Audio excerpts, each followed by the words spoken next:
दुर्गा नदी के किनारे बसा एक गांव फूलपुर। गांव में कुछ 100-150 लोग रहते थे। अंजलि, जो कि पास ही के जिले में रहती थी और 12वीं पास कर चुकी थी, उसके पिताजी ने बेटी को जल्दी विदा करने के लिए उसकी शादी फूलपुर गांव के मुकेश से करवा दी थी। मुकेश कभी स्कूल नहीं गया था और इस कारण वो पढ़ा लिखा नहीं था और बाकी गांव वालों की हालत भी मुकेश जैसी ही थी। मुकेश के घर में उसके माता पिता भी रहते थे।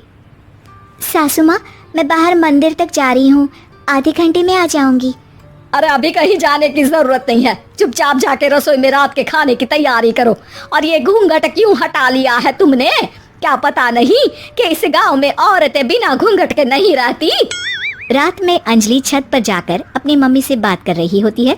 तभी गांव की 3-4 औरतें उसे देख लेती है और दरवाजे पर आकर उसकी सास से शिकायत करने लगती है। और क्या हुआ? अरे छत पे तो देखो, आपकी बहू मटक मटक के किसी से फोन पर बात कर रही है, दिन भर फोन पे लगी रहती है। अरे कल तो मंदिर के पास वो क्या कहते हैं, सेल्फी ले रही थी।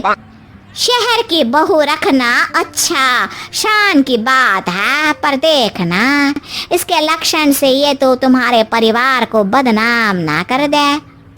ये पहली बार नहीं था जब सास से गांव के लोगों ने अंजलि की बुराई या शिकायत नहीं की हो। अब तो ये रोज की बात थी। अंजलि ये सब सुन लेती है। जब वो नीचे जाती है तो मुकेश भी वहां आ जाता है।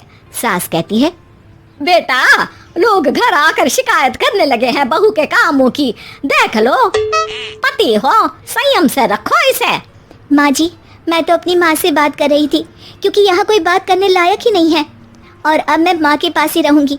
वहाँ क्या रहना, वहाँ बाहर के लोग तो ठीक है पर घर के लोग भी इज्जत ना दे सके। अरे नहीं नहीं अंजलि, ऐसा नहीं है, धीरे धीरे सब ठीक हो जाएगा, तुम फिक्र ना करो। अरे बस कुछ बोलना ही नहीं है, सर पे चढ़ा रखा है बहू को।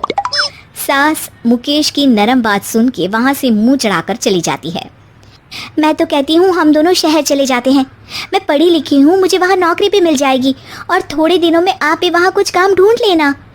अरे नहीं नहीं अंजलि, हम यहाँ ना गांव का खेत, माँ पिताजी को छोड़कर शहर नहीं जा सकते। माँ पिताजी को कैसा लगेगा और गांव वाले क्या सोचेंगे? ये कहकर मुकेश सोने चला जाता है और अंजलि की गांव वालों द्वारा बुराई का सिलसिला बहुत दिनों तक चलता ही रहता है। लेकिन अंजलि गुस्सा ना दिखाते हुए समझदारी से काम लेती है। बारिश का मौसम चालू हो जाता है। जोरदार बारिश से पूरे गांव में हाहाकार मच जाता है। दुर्गा नदी में बाढ़ आ जाती है और बाढ़ का पानी पूरे गांव की फसल तबाह कर देता है। फसल की ये हालत देखकर गांव वाले निराश हो जाते हैं और बात तो यहाँ तक पहुँच जाती है कि कुछ लोग तो अंजलि को इस सब का दोषी ठहरा देते हैं। अरे पूरी फसल तबाह हो गई, पता नहीं किसकी नजर लग गई है। अरे जब से चौधरी परिवार में ये शहर की बहू आई है ना, तब से ही गांव की शांति चली गई है। इसके कर्मकांड से माँ दुर्गा नदी भी खुश नहीं है। ये सब सुनकर बेचारी अंजलि रोते हुए अपने घर चली जाती है।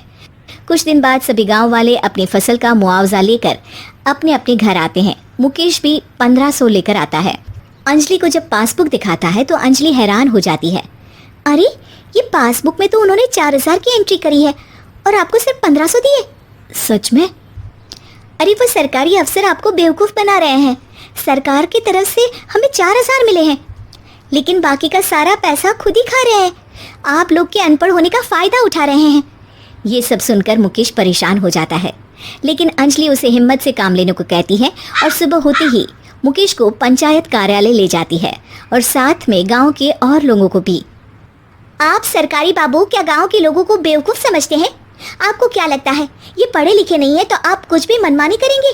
ये बेचारे दिन रात इतनी मेहनत करते हैं, ये हमारे अन्नदाता हैं और आप इनके साथ ऐसा धोखा करते हैं।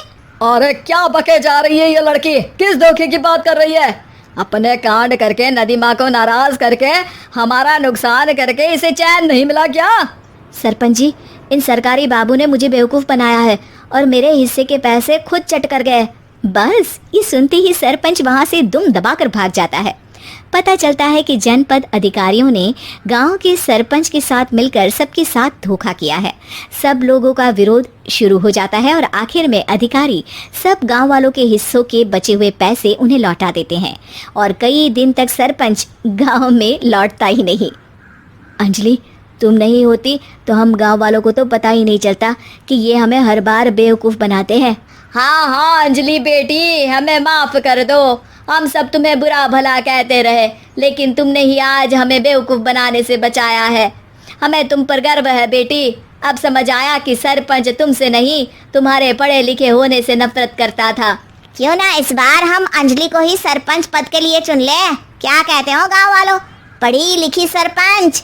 बस पूरा गांव अंजलि के लिए ताली बजाता है और अंजलि की सास उसे खुशी से गले लगा लेती है।